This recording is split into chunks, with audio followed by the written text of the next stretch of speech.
호랑이 여행입니다. 안녕하세요. 여행작가 최미선입니다. 오늘의 여행 이야기는요, 우리 모두가 가지고 있는 이름입니다.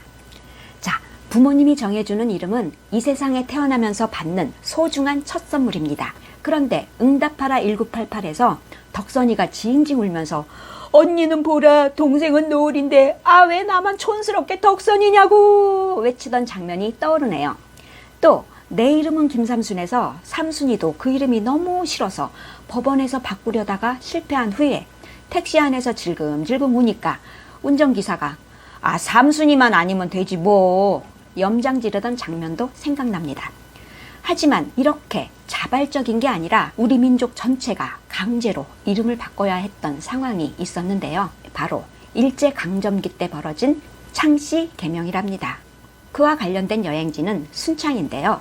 고추장 마을로 유명한 순창은 단풍으로 유명한 강천산과 담양 못지않은 메타세콰 엿길 등 가볼 데가 많은 곳이랍니다. 그 안에서 비록 잘 알려지진 않았지만 명소들을 오가며 한 번쯤 들러보기 좋은 마을이 있는데요. 바로 순창 설씨 집성촌인 동전마을입니다.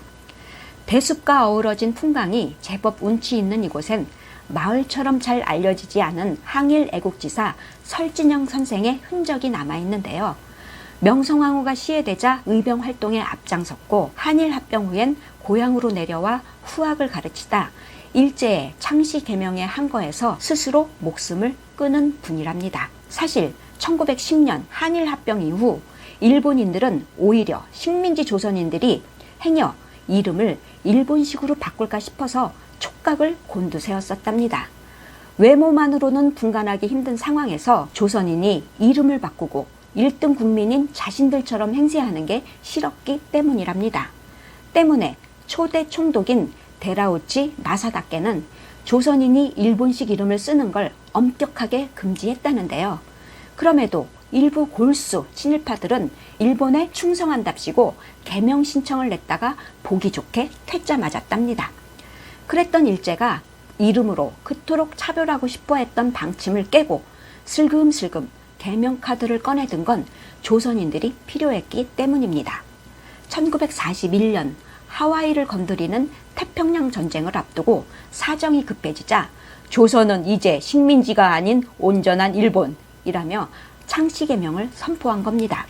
일본 건국기원 2600년 기념일인 1940년 2월 11일에 전격 시행된 창씨 개명에서 창씨는 한국식 성 대신 일본식 씨를 만드는 것이고 개명은 이름을 일본식으로 바꾸는 건데요. 그런 창씨 개명은 사실 우리 민족의 혈통을 뿌리째 뽑아내는 것이기도 했답니다.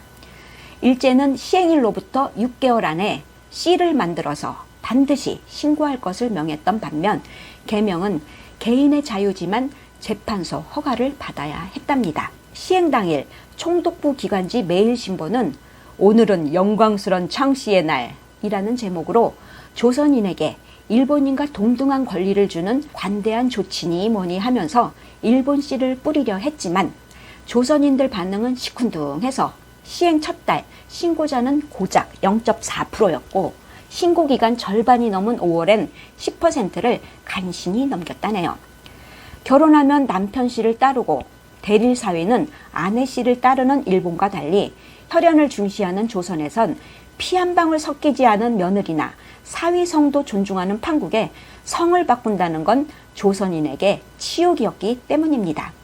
그럼에도 너도 나도 신청할 거라 회심의 미소를 짓던 총독부는 저조한 신고에 발칵 뒤집혀서 각 지역마다 접수 상황을 수시로 보고하도록 했고 미신고자 신상털기에 나섰답니다. 창씨 개명을 거부한 사람들을 불량 조선인으로 못 박은 총독부는 온갖 불이익 조치를 취했는데요. 물품 배급 대상에서 제외했고 조선 이름으로 올린 각종 행정민원 서류를 받지 않았고 직장에선 일단 해고하고 이름을 바꿔야만 복직시키게끔 했는데요. 이를 어기면 해당 직장을 강제로 폐쇄하다 보니 사원 500명을 통째로 나카무라로 바꾼 사장 얘기가 신문에 등장하기도 했답니다. 또 입학을 앞둔 어린이들은 아예 학교에 발을 들이지 못했고 이름이 그대로인 학생들은 친구 간에 서로 뺨을 때리게 하는 인격 모독 끝에 학교에서 쫓겨났답니다. 특히 신생아는 씨와 이름 모두를 일본식으로 짓지 않으면 무국적자로 처리했다고 합니다. 그와 동시에 이광수를 비롯한 친일파 문인들을 앞세워 창씨개명 홍보에 열을 올렸는데요. 창씨개명 준비기간에 이미 이름을 지어놓고 시행 첫날 쪼르르 달려가서 신고한 이광수의 이름은 향산광랑입니다.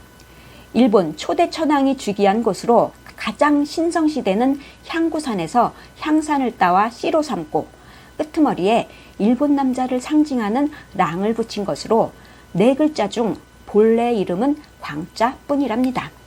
그렇게 창씨의 선구자로 매일신보 인터뷰에서 씨를 고를 때의 고심담을 자랑스럽게 밝힌 이광수는 기한이 얼마 안 남았으니 좋은 이름 골라서 어서 빨리 신고하라는 글도 쓰고 강연까지 하면서 창씨개명 선전에 열을 올렸답니다. 총독부의 야비한 조치로 신고 기간이 끝난 후엔 80%가량이 창씨를 마쳤지만 의무사항이 아닌 개명은 10%에 불과했답니다.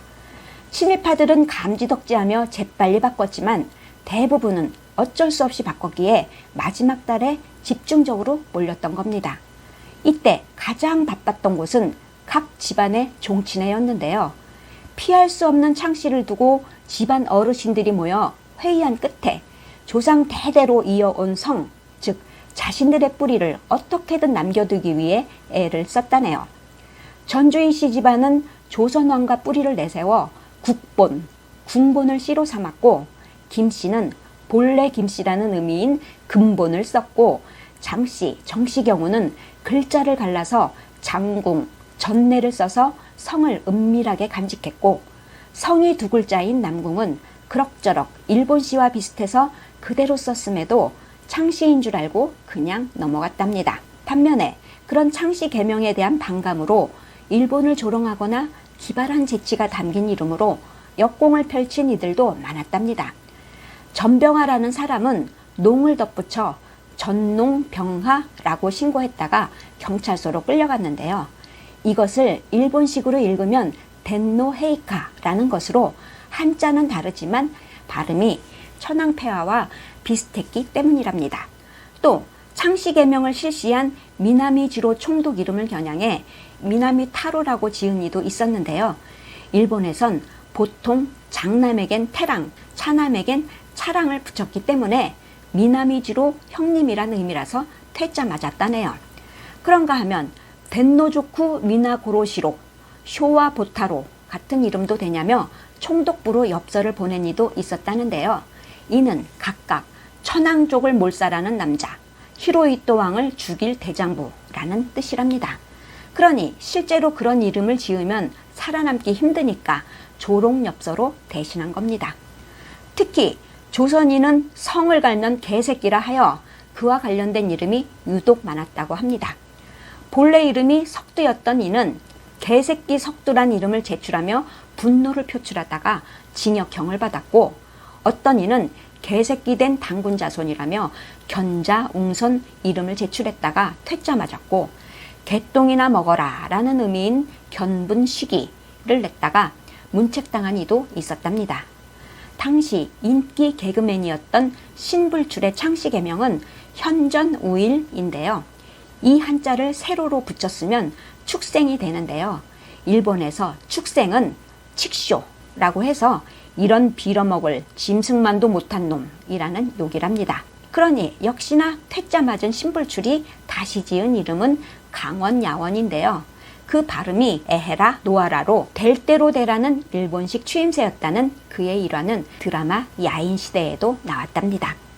반면에 우리네 할머니, 어머니들 이름 중엔 땡땡꼬가 유난히 많았는데요. 영자, 순자, 숙자, 춘자, 미자라는 이름입니다.